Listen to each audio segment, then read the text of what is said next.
Kondisi jalanan di Banjarmasin semakin tidak aman bagi pemakainya. Bukan karena warganya belum disiplin dalam berlalu lintas, tetapi ada oknum yang sengaja menabur paku di jalan raya agar pengendara alami bocor kendaraannya.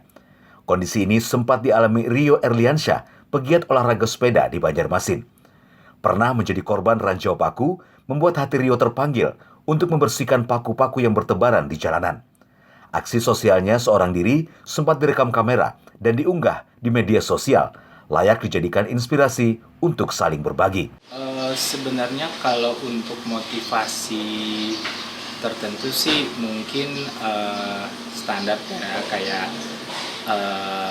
orang-orang pada umumnya melihat ada sesuatu yang kurang enak dipandang atau mungkin bisa membahayakan orang lain, minimal buat diri sendiri deh gitu. Jadi motivasinya sih sebenarnya sih cuman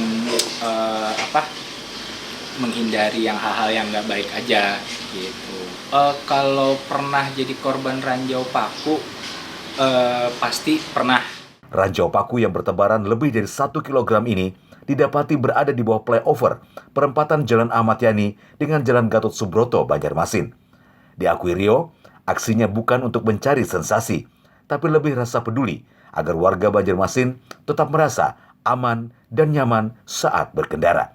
Dari Banjarmasin, Rida, Kalsel, 1net.